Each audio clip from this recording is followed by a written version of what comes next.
L'actualité à la une ce soir, à 9 mois des élections municipales au Burkina Faso, les députés du groupe parlementaire Rassemblement pour la démocratie et la justice analysent le suffrage universel direct. Tout en réclamant un bilan de l'application de ce mode de scrutin, le groupe recommande d'ailleurs de réaliser une démarche participative qui implique tous les acteurs dans la détermination des modalités de ce suffrage universel direct. Vous les entendrez dans ce journal. Et dans ce journal, la production du manioc dans la région des Hauts-Bassins, une culture qui se développe de plus en plus.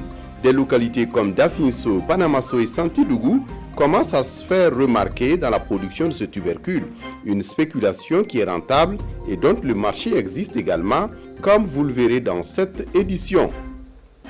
Et dans cette édition, les étalons U20 dames du Burkina Faso s'imposent en Gambie face aux Scorpions U20 dames de Gambie. Score 1-0 et pour leur match aller, les étalons dames prennent une avance pour leur qualification de la zone Afrique de la Coupe du Monde féminine U20 de la FIFA Costa Rica 2022, comme vous le verrez dans ce 20h.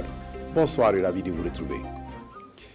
Le groupe parlementaire Rassemblement pour la démocratie et la justice RDJ a tenu les 23 et 24 septembre dernier à Kaya ses premières journées de l'année 2021. À ces journées parlementaires, les députés du groupe ont pu réfléchir sur le processus électoral des élections municipales de 2022 sous le thème donc suffrage universel direct, qui est l'option pour les élections de proximité. Le groupe recommande d'ailleurs de réaliser une démarche participative qui implique tous les acteurs dans la détermination des modalités de ce suffrage direct. Jacques Ouedraogo sur place à Kaya. Le groupe parlementaire Rassemblement pour la démocratie et la justice RDJ mène la réflexion sur le processus électoral des élections municipales de 2022 à l'occasion de ses premières journées parlementaires de 2021 dans la cité du Kouir. Suffrage universel direct, quelle option pour les élections de proximité? C'est le thème choisi pour cette séance de travail. Nous avons effectivement remarqué depuis 2016 qu'il y a des difficultés au niveau sur le terrain. Ce qui fait que souvent certaines mairies sont bloquées et au détriment donc des populations. Le suffrage universel direct, c'est que les populations choisissent en connaissance de cause. C'est-à-dire, le choix n'est pas par exemple orienté vers un parti politique, mais vers un homme en qui les gens ont fondamentalement confiance.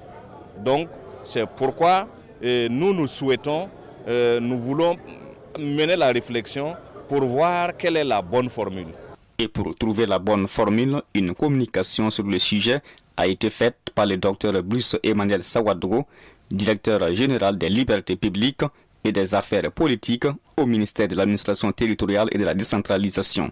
Cette communication permettra aux députés d'analyser le système et de faire des suggestions en vue d'améliorer les réformes envisagées et inscrites au niveau des points du dialogue politique. À l'issue de cette communication, le groupe parlementaire RDJ a émis deux hypothèses essentielles. Il s'agit de maintenir les circonscriptions actuelles que nous avons, à savoir que les villages et les secteurs sont considérés comme circonscriptions administratives, et ce qui veut dire que là, les conseillers sont élus toujours au niveau du village et du secteur, et le maire sera élu sur une liste à part. Ça, c'est la première hypothèse. La seconde hypothèse, il s'agit de prendre la commune comme circonscription électorale. Ce qui veut dire que tous les conseillers sont élus au niveau de la commune et le maire sera désigné au niveau de la commune directement par les électeurs. Le groupe parlementaire Rassemblement pour la démocratie et la justice RDJ se compose de 9 partis politiques avec 21 députés membres. Et puis après une première sortie publique ce 22 septembre, le parti du PDIS Lafia revient à la charge ce 24 septembre, cette fois-ci contre la dégradation de la situation sécuritaire. Pour le président du parti Camille Kombari, la situation est critique et demande un sursaut patriotique. Maxime Zongo. La persistance de l'insécurité au Faso et ses conséquences, le PDIS Lafia, selon son président, se sent vivement interpellé. Pour lui, la situation est inquiétante et il faut un sursaut national. C'est pourquoi le PDIS Lafia multiplie les sorties à travers les médias pour tirer sur la sonnette d'alarme. Nous en appelons à la responsabilité de tout un chacun aussi bien individuellement que collectivement, pour une recherche de solutions inclusives, en allant au-delà de nos divergences de l'heure, pour ne voir et de retenir que l'intérêt général. Un sursaut patriotique de tous est essentiel et nous devions mettre de côté nos divergences et nos échos qui ne font qu'exacerber notre division. Le PDIS Lafia, qui invite l'APMP et l'ensemble de la classe politique à une discussion franche et inclusive autour de la préoccupation, reste cependant sceptique sur le processus de la réconciliation nationale en cours. Le pays en ce moment peut mettre, j'allais dire, en veille, en berne, cette question de réconciliation nationale et aller à l'essentiel dans la mesure où, comme je vous l'ai dit, il y a des zones où il n'y a pas de répit. Parce que la réconciliation en elle-même provoque aussi des conflits. Camille Firmin Kombari et ses camarades qui estiment que la contribution de tous les fils et de toutes les filles, tant à l'intérieur qu'à l'extérieur du pays, à cet instant précis est indispensable, souhaitent une amnistie générale. Créé il y a de cela quelques années, le PDIS Lafia est membre de la majorité présidentielle. Autre actualité dans ce journal, l'Ordre des avocats du Burkina Faso a désormais un nouveau bâtonnier. Maître Siaka Nyamba remplace à ce poste Maître Marcelin Paulin Salambéré. L'installation du nouveau bâtonnier est intervenue en marge du congrès des avocats des barreaux de l'UEMOA. Pour le nouveau bâtonnier, son mandat est placé sous le signe de la préservation des valeurs intrinsèques de la profession d'avocat et de maintenir intacte son âme. Maïmouna Traoré. Maître Siaka Nyamba, officiellement installé dans ses fonctions de bâtonnier de l'Ordre des avocats du Burkina Faso, une passation de charge symbolique car la cérémonie a été anticipée pour permettre aux participants au deuxième congrès des barreaux de l'UEMOA qui se tient à Ouagadougou d'y prendre part. Le mandat de son prédécesseur prenant fin le 30 septembre prochain. Maître Paulin Salambéré, le bâtonnier sortant, tout en félicitant son successeur, est revenu sur les acquis engrangés grâce à l'engagement des membres de son conseil. Nous avons déjà essayé de faire en sorte que le bâtonnier puisse exercer avec plus de facilité donc son mandat. Nous avons rendu autonome la maison de l'avocat en électricité, pratiquement. Nous avons modernisé son administration qui sera plus digitale que sur papier. Et nous avons lancé la mutuelle des avocats, tout comme nous avons lancé l'acte d'avocat. Nous avons essayé autant que possible de renforcer nos relations avec les autres ordres professionnels. Celui qui prend les rênes du barreau pour les 3 années à venir entend travailler dans la continuité pour un barreau plus fort, solidaire et pour le renforcement de sa crédibilité. Nous ferons en sorte que le barreau ait un siège digne de son nom.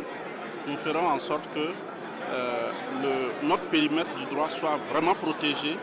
Nous ferons en sorte que notre pratique professionnelle s'améliore par des formations continues et des formations initiales pour les jeunes.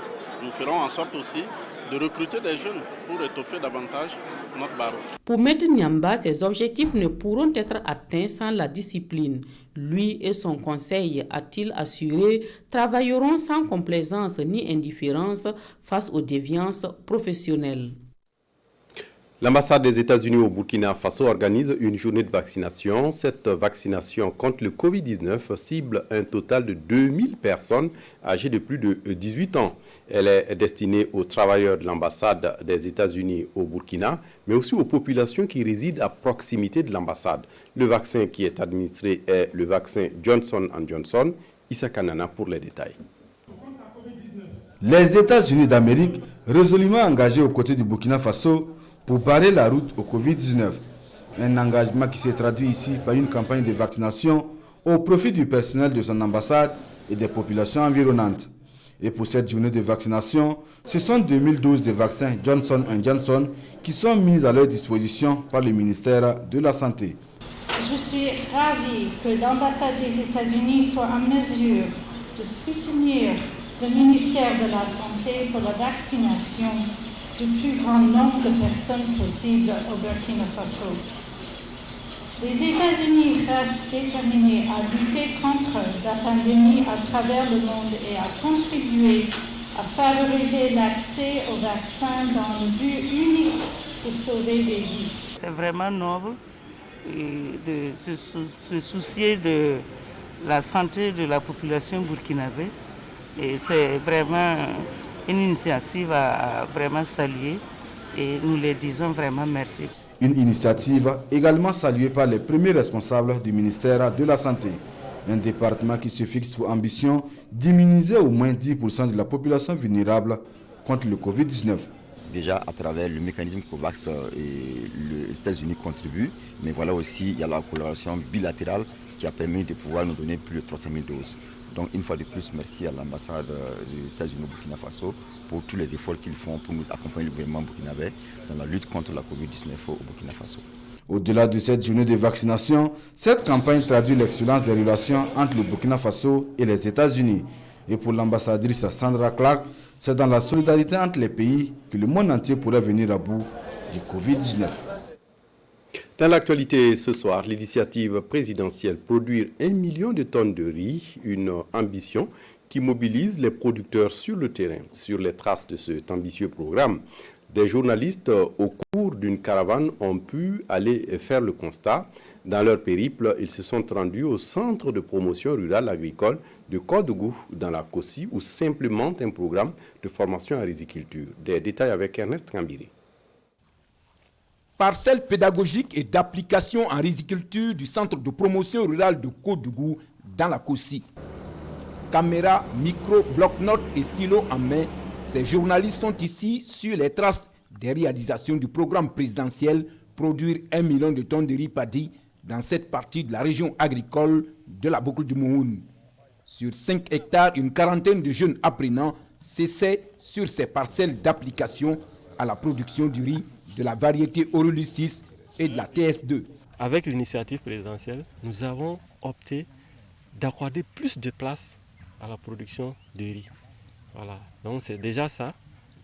Ensuite, le programme de formation a été réadapté pour prendre en compte les questions de gestion des parcelles de riz à grande dimension. Une fois que les jeunes apprennent ça, quand ils vont repartir chez eux, ça ne sera plus une contrainte pour la production de riz. Dans ce centre de formation professionnelle agricole pour jeunes, les journalistes ont pu mesurer les efforts entrepris pour changer les modes de production rizicole.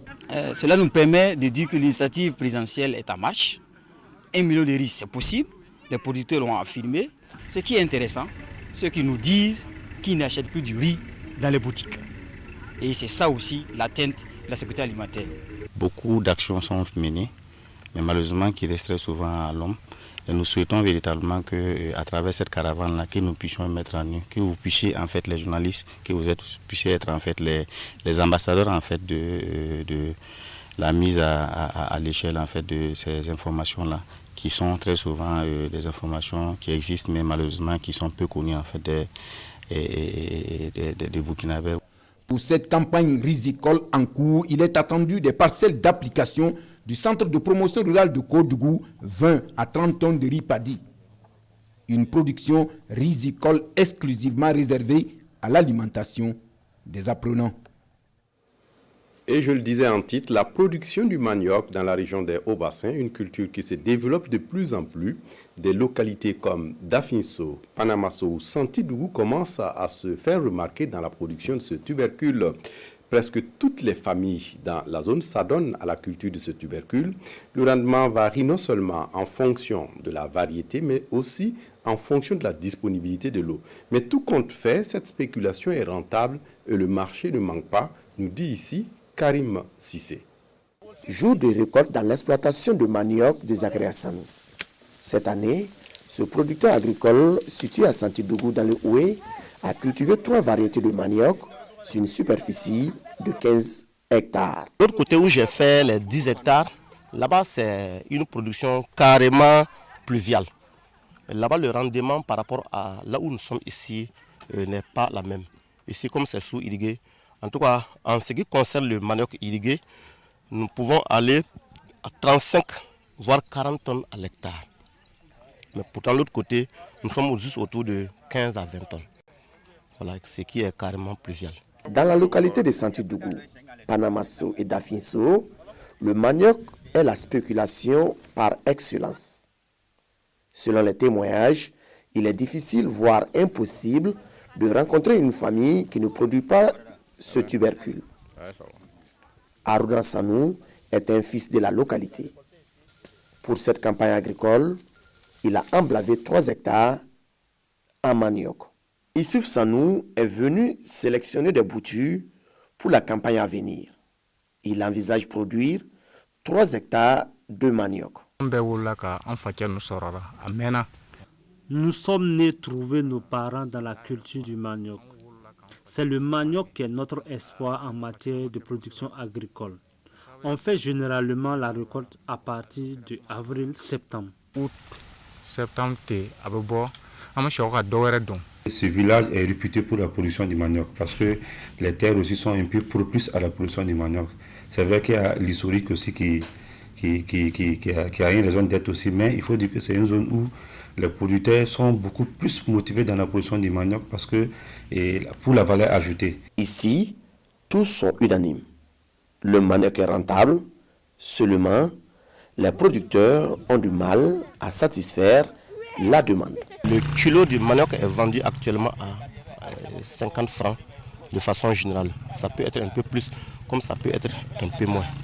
Donc la bâchée prend à peu près 2 tonnes, voire 2 tonnes et demie. Donc si une tonne c'est 1000 kg, si on prend 50 francs multiplié par 1000, on se retrouve autour de 50 000. Donc si la bâchée a pu prendre peut-être 2 tonnes, ça fait 100 000. Ça a pris 2 tonnes et demi, ça va faire 125 000. Et à l'hectare, on peut avoir 10 bâchées. Donc multiplié, je me dis que autour en 3 d'un hectare, on est au plus du million. Et le manioc se paye très bien parce que jusqu'à présent, je pense que nous n'avions même pas à subvenir aux besoins des transformatrices qui se lancent dans la production du manioc, la transformation du manioc plutôt en atiqué. Nous n'arrivons même pas à subvenir à leurs besoins. Mais pour ce qui est de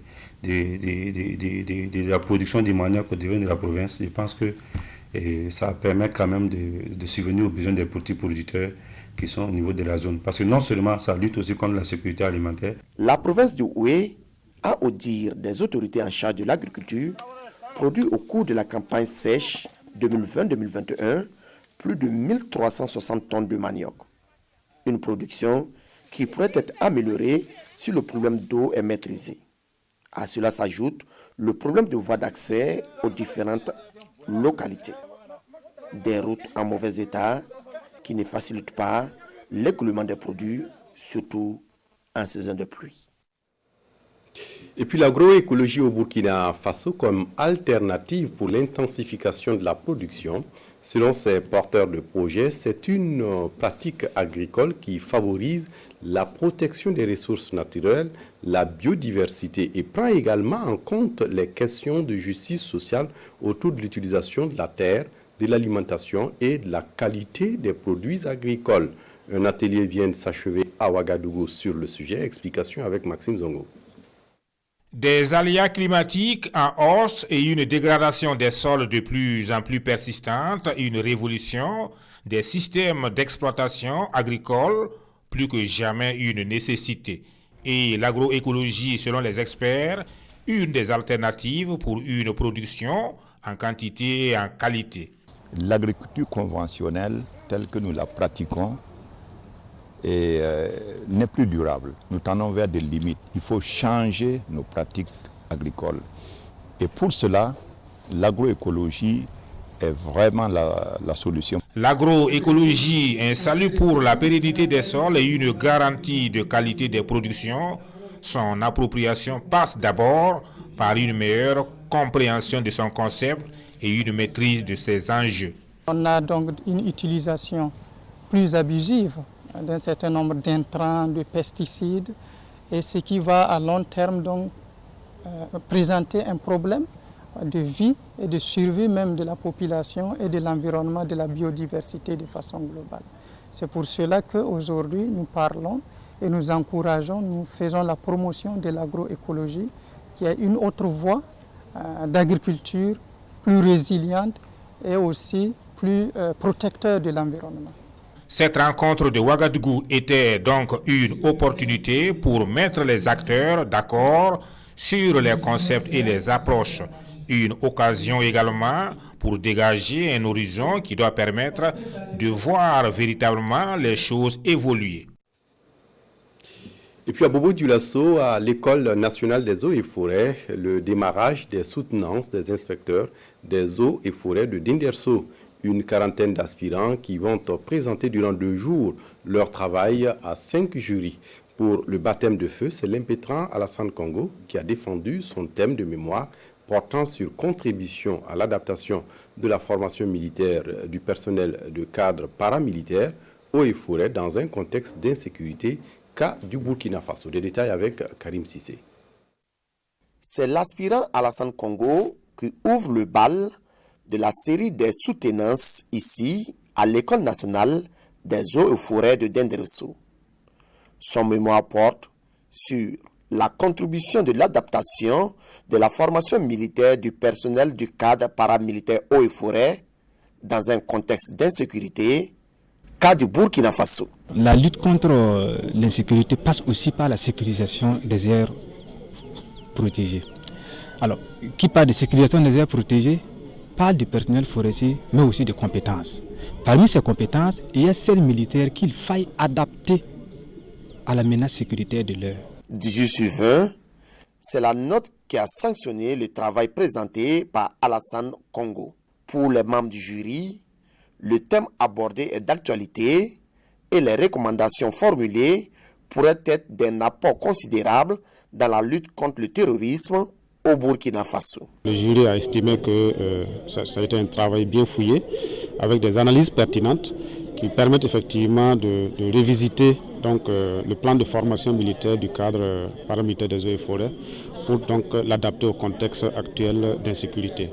Il allait vers vraiment des éléments qui sont sur le terrain de combat, dans les zones rouges, les 5 régions qui sont concernées par les zones rouges. Il a recueilli vraiment les attentes. Donc très rapidement, c'est des choses qu'on va intégrer dans la formation et nous pensons que nous allons avoir des éléments plus compétents qui vont occuper réellement leur terrain de combat. Cette année, ce sont au total 46 élèves inspecteurs des eaux et forêts, dont 16 environnementalistes qui vont soutenir devant 5 jurys. Les soutenants s'étalent sur 48 heures conformément au programme établi. De son côté, l'ONG Oxfam Burkina Faso lance sa stratégie 2021-2025 pour mieux impacter les communautés avec lesquelles elle travaille. C'était en présence de la directrice générale d'Oxfam France, l'ancienne ministre française du Logement et des Territoires, Cécile Duflot. Oxfam travaillera dans le cadre de cette stratégie à atteindre l'idéal d'une société burkinabé plus juste, plus équitable et inclusive, et ce, avec les parties prenantes à obtenir de l'état des changements durables. Christine Koulibaly. Citoyenneté active et réduction des inégalités, moyens d'existence et chaînes de valeur, construction de la résilience et action humanitaire, 3 programmes qui portent les ambitions d'Oxfam Burkina pour les 5 prochaines années. 3 programmes qui font sa stratégie pays avec pour vision de contribuer à l'édification d'une société burkinabé juste, plus équitable, inclusive, dans laquelle les femmes et les jeunes sont plus résilients aux chocs externes. Elle s'intègre dans la stratégie d'Oxfam International qui s'appelle Pour un avenir à égalité. Donc on comprend très bien quel est notre objectif. Notre objectif, c'est de lutter contre les inégalités, contre les injustices partout dans le monde et d'appuyer évidemment la stratégie pays d'Oxfam au Burkina dans toutes ses dimensions. Un soutien important pour la réalisation des priorités du gouvernement burkinabé contenu dans le PNDS2. Cette stratégie qui a pris en compte les nouvelles dimensions telles que les questions de sécurité, les questions sanitaires, les questions de changement climatique va permettre de pouvoir accompagner les populations à travers les ONG locales pour mettre en œuvre des programmes qui prend en compte le nexus humanitaire, développement et paix. Oxfam intervient au Burkina depuis 1970. Depuis 2019, l'organisme investit plus de 12 milliards de francs CFA chaque année. La stratégie pays ici lancée a un coût d'environ 45 milliards de francs CFA. Et puis le réseau ouest africain des jeunes femmes leaders au Burkina Faso a organisé ce 23 septembre à Ouagadougou la cérémonie d'installation des 10 clubs de paix dans 10 régions du pays. Ces jeunes ont prêté serment d'être des acteurs de paix. Le point est avec Issa Kanana. De la paix et du vivre ensemble. Venus de 10 régions du pays, ces 250 jeunes sont ici à l'école de la paix. Tous membres du réseau ouest africain des jeunes femmes leaders du Burkina, ils ont été 3 jours durant outillés sur des notions de prévention, de gestion de conflits et de communication non violente. L'ambition affichée par le réseau fait de ces jeunes des ambassadeurs de la paix et de la coexistence pacifique dans leur région. La paix réside dans nos comportements, dans nos paroles et dans nos actes de tous les jours. Il s'agira pour eux de développer des initiatives qui vont rassembler, qui vont distiller la communication non violente, qui vont distiller les meilleurs comportements et les meilleures pratiques pour préserver la paix dans notre pays. L'initiative est saluée et encouragée par le ministère en charge de la jeunesse, un ministère qui s'engage ici à accompagner ses nouveaux ambassadeurs à travers des appuis conseils. Le ministère déjà est présent dans toutes les 13 régions et il pourra les accompagner à travers les directions régionales par des conseils et par un suivi. Nous attendons de ces jeunes qu'ils puissent vraiment être des relais pour pouvoir relayer les principes de paix, de cohésion sociale et de vivre ensemble. Mise en place au Burkina depuis décembre 2018, le réseau ouest africain des jeunes femmes leaders est une structure membre du Centre pour le développement du genre de la CEDEAO. Il se veut un cadre de concertation et d'action pour les jeunes sur diverses thématiques, entre autres le genre, la santé reproductive, la paix et la sécurité, l'intégration. De son côté, la Fédération pour la paix universelle célèbre ce 25 septembre en différé la Journée internationale de la paix, une journée pour susciter des attitudes et comportements de paix. À l'occasion, des trophées ont été remis à des personnalités qui ont beaucoup apporté pour la paix au Burkina. Sékou Zongo. La cohésion sociale, l'entente et la concorde nationale, un ensemble de valeurs ici prônées, et à l'occasion de la commémoration en différé de la Journée internationale de la paix. Leaders religieux et communautaires, représentants d'organisations de la société civile, citoyens anonymes sont tous appelés à faire de leur singularité un vecteur de paix au Burkina Faso. Les différences, c'est les différences raciales, les différences ethniques, les différences religieuses. Au lieu que ces différences soient plutôt négatives à la cohésion sociale, il faut plutôt les prendre pour en faire une richesse pour notre pays. Toute différence a une importance. Et lorsqu'on les met ensemble, ça fait un partage d'expériences, un partage d'idées, un partage de savoir-faire, un partage de savoir-être qui vont être très utiles pour notre pays. 105 personnes sont ainsi faites ambassadeurs de paix, une distinction en reconnaissance de leurs œuvres en faveur de la paix et de leur accompagnement à la Fédération pour la paix universelle. Ils ont désormais pour mission de travailler à donner l'exemple du vivre pour la paix. Ce n'est pas un galon, c'est une mission en réalité que nous confions à ces personnes pour que désormais, là où ils vivent, ils puissent vivre la paix. Vivre la paix, montrer l'exemple de comment vivre la paix. Parce que le slogan du fondateur, c'est vivre pour les autres, vivre pour le bonheur des autres. La paix commence avec moi, c'est le thème de cette commémoration de la Journée internationale de la paix au Burkina. Une thématique pour rappeler que la paix est d'abord individuelle avant d'être collective, conviction du président du Conseil présidentiel de la Fédération pour la paix universelle. Et puis la première assemblée générale du cadre national de concertation des acteurs du secteur de l'artisanat s'est achevée ce 24 septembre à Ouagadougou. Cette assemblée générale s'est tenue donc sous le thème « Accès des artisans à la commande publique, un levier pour le développement et la formalisation des entreprises artisanales au Burkina Faso. Une assemblée générale qui a été également le lieu d'échange sur les préoccupations des acteurs du secteur. Christine Koulibaly. La commande publique est désormais accessible aux artisans. Et cela grâce à cet accord cadre signé ce 23 septembre 2021. À partir de cet instant, l'administration et les structures publiques peuvent fixer les conditions de la commande avec les artisans à travers la Chambre des métiers de l'artisanat, SEMABF. Le ministre de l'Industrie, du Commerce et de l'Artisanat, Aruna Kabouré, prête main forte à cette initiative. Depuis plusieurs années, nous travaillons effectivement à ce qu'il y ait un accord cadre. Un accord cadre qui permet de fixer les conditions de la commande par l'administration, par les structures publiques, avec donc les artisans, à travers leur chambre consulaire, la SEMABF.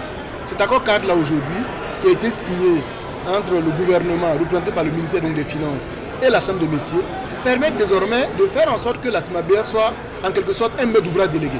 Cet accord est le fruit d'un long processus qui a duré 3 années. Pour un premier temps, c'est exprimer nos sentiments de reconnaissance à l'endroit du gouvernement pour leur clairvoyance de voir que impliquer le secteur de l'artisanat dans la commande publique fera vraiment tache d'huile. Le consommant burkinabé a permis à l'État de réinvestir 20 milliards de francs CFA gagnés grâce à l'artisanat dans l'économie nationale en 2020. Une preuve non négligeable pour le développement de l'économie, selon Aruna Kabouré. Un mot de culture, la fin de la 2e édition du festival Femmes sahéliennes, c'était au quartier Sankara de Dori sous le thème « Rôle et place de la femme dans la cohésion sociale ». Au menu du festival qui s'est étendu sur une semaine, prestations d'artistes, foires commerciales, sketchs et visites des dunes de sable de Djomga. Lazare Sano sur place à Dori. Nous sommes à la 2e édition du festival Femmes sahéliennes. Prestations d'artistes, des prêches des différentes confessions religieuses pour le retour de la paix au Sahel. Cette édition met la femme au cœur de la recherche et la consolidation de la cohésion sociale. J'ai choisi ce thème rôle et la place de la femme parce que quand la femme contribue, on sait qu'en réalité, c'est quelque chose de sérieux. Comme vous voyez aujourd'hui au Sahel, on n'a pas de lapin et c'est là qui fait que j'ai créé ce festival pour inviter les femmes vraiment et aussi d'intervenir pour aider les hommes le 2 mai 7 pour que le lapin vraiment soit de retour. On a mis la femme au devant de la cohésion sociale. Comme la femme est mise au centre de la cohésion sociale, nous allons nous battre pour promouvoir la cohésion sociale dans la société. Voilà, les vivre ensemble. Des artistes de renom ont apporté leur savoir-faire pour la tenue du festival. Tout ce que j'ai vu là, comme vous, l'exposition culturelle, tout, je suis vraiment très content parce que moi, dans un festival, c'est pas la musique qui m'importe trop, c'est l'exposition. Voilà, nos valeurs culturelles qui m'importent beaucoup dans l'exposition. Je pense que tout ça, là, ça se regroupe ici aujourd'hui et je suis vraiment très content. Le festival tient sur une semaine. En plus des prestations d'artistes, il est prévu un défilé de Miss, des sketchs et la visite des dunes de sable de Djomga dans la commune de Dori. Pour refermer cette édition, les étalons U20 dames du Burkina Faso s'imposent en Gambie face aux Scorpions U20 dames de Gambie. Score 1-0 pour leur premier match aller. Les étalons dames prennent une avance pour leur qualification de la zone Afrique de la Coupe du monde féminine U20 de la FIFA Costa Rica 2022. Alex Zagré. Un premier test réussi pour Pascal Sawargo et ses filles en terre étrangère. Les étalons U20 dames ont dompté leur adversaire de la Gambie 1-0 et prennent une option sérieuse pour la qualification au prochain tour. Arrivé comme coach à peine une semaine, Pascal effectue le déplacement de la Gambie avec une équipe montée en si peu de temps. Ces filles ont fait preuve de détermination et de courage face aux Scorpions de la Gambie. La première attaque est burkinabé. Jacqueline Sédougou ne cadre pas sa frappe de la première minute. À la 32e, Ramata Sawargo tente la percée. Lala Traoré récupère la balle et ne parvient pas à exécuter le bon geste. Le réveil gambien se fera en fin de première période avec cette balle déviée par le poteau de Mariam Ouattara. Les deux équipes regagnent les vestiaires sur ce score nul et blanc. En seconde période, la maîtrise du jeu est burkinabé. Elle se procure les meilleures occasions. À la 72e minute, sur ce coup franc, Mariam, en 2 temps, stoppe la balle sur sa ligne. Dans le dernier quart d'heure, Adel Kabri réussit son dribble et se trouve face à la gardienne. Les étalons dominent cette fin de partie et préservent leur avance d'1 but à 0. On les a dit, on prépare le match retour ici. Si on fait un bon résultat, ça nous fait moins de pression. Mais en temps, vous avez vu qu'on a fait un recadrage. Adel qui jouait sur le côté, on était obligé de l'amener dans l'axe. Comme 10, c'est son meilleur poste. Pour essayer de voir si on allait gagner. Effectivement, ça a marché, elle a pu marquer. Pour le match retour, le Burkina Faso recevra la Gambie le 9 octobre prochain, en terre béninoise. C'est tout pour ce journal. Merci de votre attention. Très bonne suite de programmes sur la RTB. Au revoir.